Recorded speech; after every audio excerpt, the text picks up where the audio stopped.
तो हेलो मेरे dear dear students. तो आज हम पढ़ेंगे वो टॉपिक जो बहुत कॉमन है, बड़ों में भी छोटों में भी। That is the scabies. अब हमारे यहाँ पे इतने कॉमन है ये स्केबीज, तो मैंने सोचा आज हम इसके बारे में ही बात करेंगे। तो लेट्स स्टार्ट।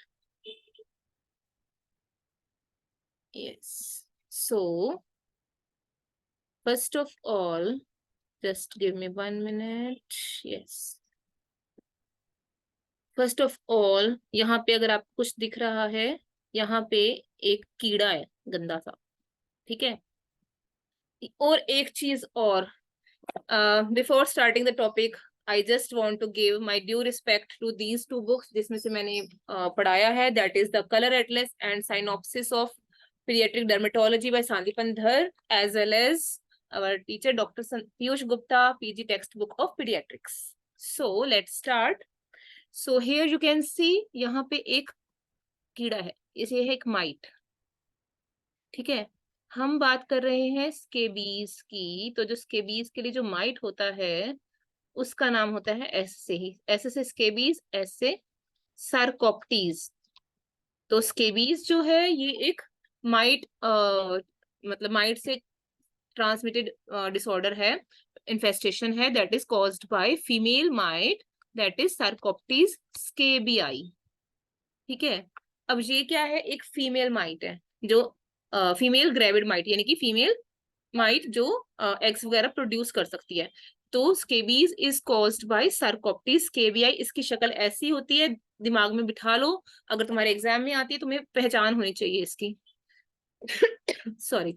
सो होता क्या है बेसिकली, जो हमारी स्किन है, ठीक है, वहां पे ये हमारी स्केबियाई जो है मैडम, ठीक है, ये आराम से ठुमक ठुमक के चलते हुए चलती है, गड्ढा बना देती है, चलती है, गड्ढा बना देती है, गड्ढे बना के और क्या करती है, उसके अंदर अपने अंडे देने शुरू कर देती है, अपने एग्स प्रोड्यूस करना शुरू कर देती है स्किन के अंदर ही। तो ये कौन सी लेयर के अंदर अंडे दे रही है? That is your outer most skin, that is the stratum corneum. Stratum corneum के अंदर ये जो फीमेल ग्रेविड माइट है, ये क्या प्रोड्यूस करती है? गड्ढे। गड्ढे मतलब बर्रोज। ये बर्रोज ही जो है इसका मोस्ट पैथोग्नोमिक साइन है। तो pathognomonic lesion of scabies is burrows. अब बर्रो के अंदर ये अंडे देती है। अब अंडे जो हैं इसके, वो 2 to 3 डेज के अंदर हैच होके क्या बन जाते हैं? लार्वा। ठीक है। अब ये जो लार्वा है ये आराम से स्किन पे अगेन ठुमक ठुमक के घूमते हैं, और 3-4 बार मोल्डिंग करने के बाद they reach into their adulthood. Adulthood stage. मतलब ये जो सारी कहानी है वो स्किन से स्टार्ट होती है। स्किन में इन्फेक्शन हुआ, ठीक है, फीमेल माइट बैठी, उसने क्या करने शुरू कर दी? बर्रोज बनाने शुरू कर दी, गड्ढे बनाने शुरू कर दिए, अपने अंडे डालने शुरू कर दिए। 2 से 3 दिन में अंडे अपने हैच होके लार्वा बन जाएंगे। लार्वा आगे 2-3 स्टेजेस क्रॉस करके आपके एडल्ट स्टेज में पहुंच जाएंगे। ये सारी स्टेज हमारी कहाँ पे हुई है? स्ट्रेटम कोर्नियम ऑफ स्किन में। तो अब बात आती है, ये जो सारी कहानी हुई है ये कितने दिन में पूरी हुई है? मतलब कि ये जो सारी आपकी कहानी है ये आपकी कब होती है? Let me go to the next page, I think.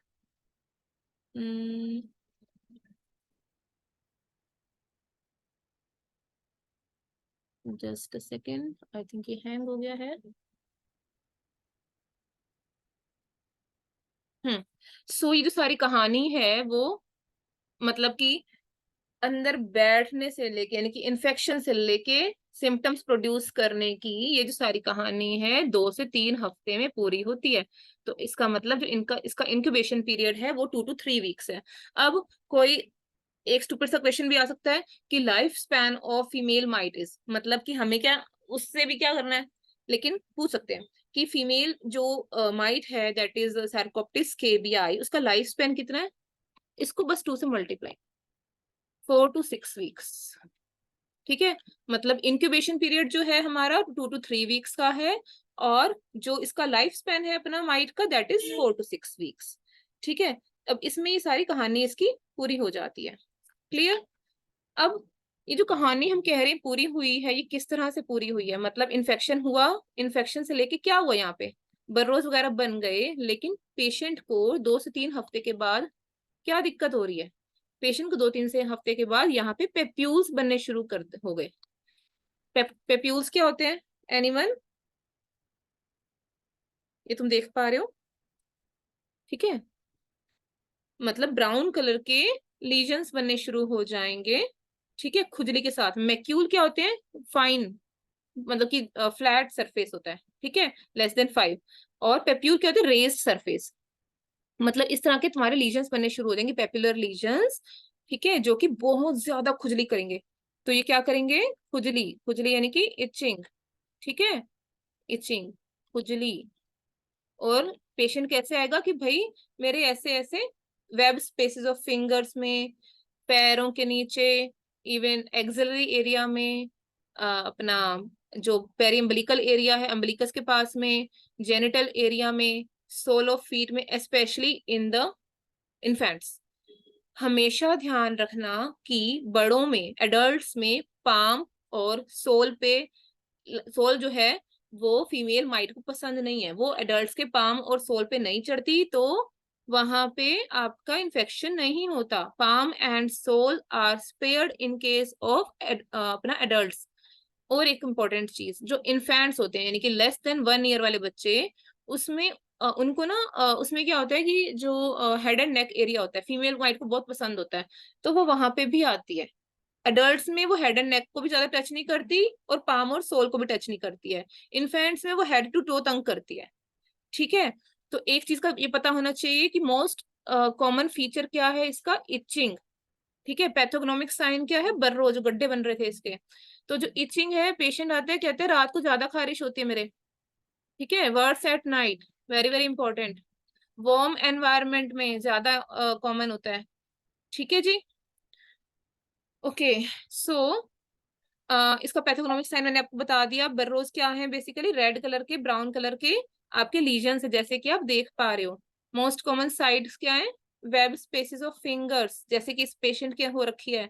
Soul of feet, especially in your क्या बोलते हैं, infants. Head and neck area. अच्छा, इनिशियल स्टेज में क्या होता है? पेप्यूल्स बनते हैं, पहले बनते हैं पेप्यूल्स। फिर अगर पेरेंट्स ने ध्यान नहीं दिया या पेशेंट ने ध्यान नहीं दिया तो उसके अंदर पानी भरना शुरू हो जाता है, क्या बन जाते हैं? वेसिकल्स। और ध्यान देना शुरू किया, उसके अंदर पस भरनी शुरू हो जाती है, दैट इज प्यूस्ट्यूल, ठीक है। और ध्यान शुरू कर दिया तो नोड्यूल। तो ये देखो, जो पेप्यूल्स और वेसिकल्स और बर्रोज हैं, ये क्या है तुम्हारे?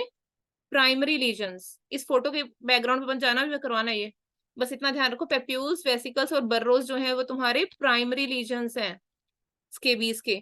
जबकि प्यूस्ट्यूल्स और नोड्यूल्स क्या है? सेकेंडरी लीजन्स है। इस पे भी मैं अभी आऊंगी। तो इतना क्लियर हो गया। अब तुम एक चीज देख पा रहे हो कि ये जो मैंने बताया कि बहुत ज्यादा इचिंग होती है, इस तरह के निशान होते हैं।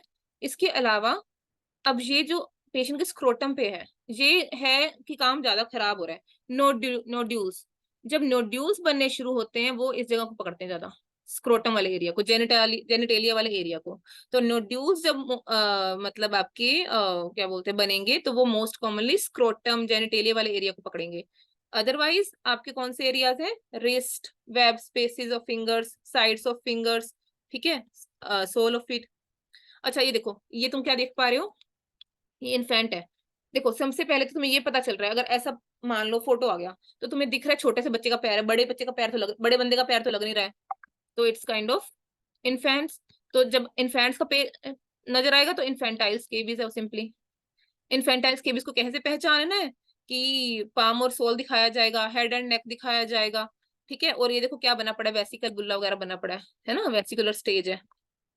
Can you see clearly? Okay, ये तो हम बात करें नॉर्मल अपनी जो स्केवीज होती है। अच्छा, इसके अलावा मैं एक छोटी सी चीज बताना चाहूंगी, ये भी नॉर्मली वही है। पैर देखो, छोटे बंदे का है, इन्फेंटाइल स्केवीज है, ठीक है। सोल इन्वॉल्व है, ये नोडुलर स्केवीज है। तो इस तरह से तुम्हें आइडेंटिफिकेशन चाहिए। ये जो फोटोज है मैंने इन्हीं दोनों बुक्स में से ही लिए हैं, कहीं और से नहीं लिए। एंड आई होप आपको समझ में आ रहा है ये। तो यहाँ पे देख सकते हो, ये भी बहुत ही कॉमन प्रेजेंटेशन है, बच्चे जनरली यहाँ से भी आते हैं। नोडुलर स्वेलिंग से बनी पड़ी होती हैं, अपने एक्सिलरी एरिया में, ठीक है। जितना ज्यादा वो वेट करते जाते हैं उतना काम खराब होता जाता है basically. Here you can see very well, crusting हुई पड़ी है लिटरली, यानी कि बहुत एक्सटेंसिव हो रहा है। जितना ज्यादा इस तरह का नजर आएगा उतना मतलब काम खराब हो रहा है, उतना एक्सटेंसिव हो रहा है, उतना ज्यादा एक्जिमा होना शुरू हो जाएगा, ठीक है। और ये जो है बेसिकली जो क्रस्टिंग वाली थिंग है, क्रस्टिंग वाली चीज है, ये आपकी जब होती है इसको हम क्या बोलते हैं, नॉर्वेजियन स्केबीज और क्रस्टेड स्केबीज, क्रस्टेड स्केबीज, ठीक है। ये मोस्टली किन बच्चों में होती है, इम्यूनो कॉम्प्रोमाइज्ड लोगों में, इम्यूनो कॉम्प्रोमाइज्ड लोगों में, जैसे कि किसी को HIV हो रखा हो, किसी का ऑर्गन ट्रांसप्लांट हो रखा हो, किसी के TB हो, डाउन सिंड्रोम हो, उन सारे लोगों में। किसी को नॉर्वेजियन स्केबीज है तो ये ज्यादा तंग करने वाली बात है, ज्यादा परेशान होने वाली बात है, ठीक है जी। अच्छा, अब इसके बाद हम आते हैं इसकी कॉम्प्लिकेशंस पे। तो कॉम्प्लिकेशन सिंपली क्या है कि देखो, अगर किसी को ऐसा कुछ हो रहा है तो उसको सेकेंडरी इन्फेक्शन हो सकता है। सेकेंडरी इन्फेक्शन में कौन से रीजन्स बन जाते हैं, pustules, nodules, even impetigo can occur. मैं उस पे नहीं आऊंगी अभी, इम्पेटिगो हम बाद में पढ़ेंगे, बस ये ध्यान रखो अभी के लिए, इम्पेटिगो हो सकता है इससे। और एक और चीज, एक ना हमारे एनवायरनमेंट में एक बैक्टीरिया होता है, बहुत ही गंदा बैक्टीरिया होता है, जो कि हमारी पूरी बॉडी में तंग करता है, स्किन से लेके लंग से लेके किडनी से लेके हर जगह। That is your Streptococcus. जहां पे कुछ दिखा नहीं वो उठ के आ जाता है। तो स्किन में स्ट्रेप्टोकोकस अपना इन्फेक्शन कॉज करता है, लेकिन अब स्केबीज है, स्केबीज के केस में स्ट्रेप्टोकोकस भी अपना अगर आ गया तो वो क्या करता है, लंग्स में आ सकता है, निमोनिया कॉज कर सकता है, वेरी रेयरली बोल दो। और किडनी में आके क्या कर सकता है, ग्लोमेरुलोनेफ्राइटिस कॉज कर सकता है। तो ये इसकी बेसिकली कॉम्प्लिकेशंस है, ठीक है। अच्छा, इसके अलावा one more thing I want you to know is that कि इसमें एक जब आप पढ़ते हो स्पेशली बड़े लोग, ओल्डर चिल्ड्रन में, there is a there is a circle of Hebra. Just a minute, कहाँ बनाऊं मैं, हम्म, हम्म, जगह कम रह गई है। तो यहाँ पे देखो, ये एक ओल्ड, मेरी बैड ड्राइंग पे मत जाना। सो दिस इज योर कोई ओल्डर चाइल्ड, ठीक है। अब इसमें क्या हो रहा है, सर्कल ऑफ हेब्रा क्या है, that is the sites of predilection, मतलब कि मोस्ट कॉमन साइड्स कौन कौन सी है, ठीक है। अब अगर इसको मैं हाथ भी बना दूं, ठीक है, पाम और सोल छोड़ दो, ये web spaces of fingers, internal वाला एरिया, एक्जिला, यहाँ पे भी सेम, ये सारा एरिया, ये वाला एरिया है ना, ठीक है। इसके अलावा, सॉरी, इसके अलावा पेट वाला एरिया, इसके अलावा जेनिटेरिया वाला एरिया, ठीक है। Circle of Hebra is the most common site of predilection especially in older children. तो ये कुल मिला के ये जो सारा बन जाता है, ठीक है, that is called as your circle of Hebra, not zebra, it's Hebra, okay. That is the circle of Hebra की टर्म जब भी आएगी वही स्केबीज के साथ है, ठीक है। और आप देख पा रहे हो इसमें पाम और सोल इन्वॉल्व नहीं है, ये ओल्डर चिल्ड्रन की बात हो रही है मतलब, ठीक है, इतना समझ आ गया। अच्छा, अब हम बात करते हैं इसकी ट्रीटमेंट की। तो ट्रीटमेंट की अगर बात की जाए, ट्रीटमेंट की बात की जाए तो हमेशा ध्यान रखना फैमिली हिस्ट्री होगी मोस्ट कॉमनली, की family history of similar complaints, माँ को होगा तो बच्चे को होगा, भाई बहन को होगा, पापा को होगा, ठीक है। तो इसीलिए जब ट्रीटमेंट करनी है तो बच्चे की तो करनी है, मतलब पेशेंट की तो करोगे करोगे, साथ में पूरी फैमिली की करोगे, ठीक है। फैमिली हिस्ट्री को, फैमिली को पूरा ट्रीटमेंट करोगे इररिस्पेक्टिव ऑफ कि उसको सिम्टम्स हैं कि नहीं है, ठीक है। और ट्रीटमेंट में आपने मोस्ट कॉमनली, यानी कि हमारी ट्रीटमेंट ऑफ चॉइस जो है वो है हमारी परमेथ्रिन 5%, जो कि गवर्नमेंट हॉस्पिटल्स में भी इजीली अवेलेबल होती है। परमेथ्रिन 5% की क्रीम, इसको क्या करना है, उनको क्या बोलना है, भाई देखो बच्चे को आपने एक बार पूरा हेड टू टो, देखो जो बड़ा होगा एडल्ट होगा उसमें नेक से, क्योंकि हेड पे तो है ही नहीं कुछ, हेड पे तो फीमेल माइट ने आना ही नहीं है। एडल्ट है या फिर ओल्डर चिल्ड्रन है तो नेक टू लेके टो तक पूरा स्केबीज बाथ, मतलब जो क्रीम लगानी अच्छे से लिबड़ना है, पूरा पूरा लगाना है अच्छे से। और अगर मान लो इन्फेंट है यानी छोटा बच्चा है आपका 1-2 साल तक का, उसमें आपने पूरा हेड टू टो कंप्लीट इसको 24 आवर्स तक ये क्रीम लगा के रखनी है, ठीक है। उसके बाद अगर जरूरत पड़े तो हफ्ते बाद दोबारा लगवा लो। अब क्योंकि इसमें क्या है, बहुत ज्यादा बच्चे को हो रही है खारिश, तो हम साथ में क्या देते हैं, एंटी हिस्टामिनिक भी दे सकते हैं, हाइड्रोक्सीजीन या सिट्रिजीन वगैरह, क्योंकि खारिश हो रही है अगले के आराम मिलता है, ठीक है। तो ड्रग ऑफ चॉइस क्या है आपकी, परमेथ्रिन 5%। इसके अलावा आप क्या दे सकते हैं, सॉरी मैं ना इसका बैकग्राउंड पे मत जाना, मेरे पावर पॉइंट प्रेजेंटेशन में page is not there. Permethrin 5%। इसके अलावा एक पुरानी चलती आई है, आज तक भी चलती है, कई लोग चलाते हैं, गामा बेंजीन हेक्साक्लोराइड। ये पहले बहुत चलती थी, लेकिन अब जो है पता चला इसके न्यूरोटॉक्सिक इफेक्ट्स हैं, प्लस में ये छोटे बच्चों, जैसे मान लो 2-3 महीने के बच्चा है, उसको प्रॉब्लम हुई तो हम नहीं लगा सकते इसको ये, ठीक है। इस पे या फिर किसी को सीएनएस कोई डिसऑर्डर है उसको नहीं लगा सकते। जबकि परमेथ्रिन 5% जो है वो अपना इन्फेंट्स में, चाहे 2-3 महीने का भी बच्चा होगा, आप लगा सकते हो आराम से, कोई नुकसान नहीं है, ठीक है। तो पहली कौन सी होगी, परमेथ्रिन, फिर होगी गामा बेंजीन हेक्साक्लोराइड। इसके अलावा 2-3 और याद कर लो। इसके अलावा आपकी हो गई अपनी बेंजाइल बेंजोइट, इनके बस नाम याद कर लो क्योंकि जनरली हम बहुत कम देते हैं, ठीक है। एंड अदर देन दैट हम दे सकते हैं क्रोटैमिटोन, अगेन बहुत कम देते हैं। अच्छा, अब मान लो पेशेंट के नॉर्वेयन स्केबीज है, जनरली क्या होता है ना, इससे ठीक हो जाती है, ठीक है। लेकिन मान लो पेशेंट के क्रस्टेड स्केबीज है, पेशेंट ज्यादा काम खराब हो रखा है उसका, या आराम नहीं आया, उस केस में आप क्या करेंगे, उस केस में आप ओरल दवाई देंगे। The only systemic medicine in this is your ivermectin. अब इसको देने का तरीका बहुत आसान है, ये आती है भैया 6 mg की गोली, 6 mg की टेबलेट, ठीक है। इवरमेक्टिन आपने देनी है 200 माइक्रोग्राम पर केजी के हिसाब से, एक बार दोगे फिर हफ्ते बाद एक और गोली दोगे, दैट्स इट, ठीक है। अच्छा, और इसको फॉर एग्जाम्पल 10 किलो का बच्चा है, 10 किलो के बच्चे को कितना देना पड़ेगा, 2 mg देनी पड़ेगी रोज, यानी कि 1/3 ऑफ गोली, ठीक है।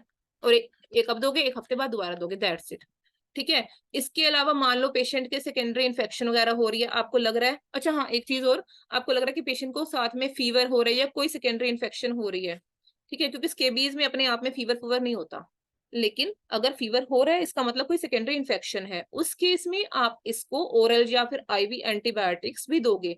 और इस केस में हमेशा ध्यान रखो, अगर पेशेंट को फीवर विद सेकेंडरी इन्फेक्शन है तो पहले उसको एंटीबायोटिक्स दो, उसके बाद उसके पीस की ट्रीटमेंट स्टार्ट करो, ठीक है। That is very very important, ठीक है। और इसके अलावा जैसे मैंने तुम्हें बताया, इसको आपने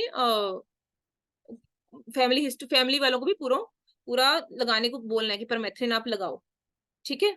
एक ये चीज का ध्यान रखना है। और एक चीज और regarding ivermectin which I forgot to tell is that ivermectin बेटे आपने लेस देन 2 years में नहीं देनी, बच्चा 2 साल का कम से कम होना चाहिए ये दवाई देने के लिए, 200 माइक्रोग्राम पर केजी से, ठीक है। और सिंगल डोज, हफ्ते बाद दोबारा डोज। तो इतना सा कॉन्सेप्ट था आपके स्केबीज का। इसके अलावा एक चीज और का ध्यान रखो, पेरेंट्स को बोलो कि बच्चों के जो कपड़े हैं और कपड़े लगते या जो भी अपने फोमाइट्स हो गए, गद्दे गुद्दे और बेडिंग्स वगैरह, सारी अच्छे से क्लीन करके करो, because it's a very very important source of contamination, ठीक है। So that was about your scabies, I hope आप लोगों को समझ में आया होगा। Thank you. And power point presentation में थोड़ा सा जो पेजेस का गड़बड़ हुआ उसके लिए आई एम सॉरी। सो चलो, ऑल द बेस्ट।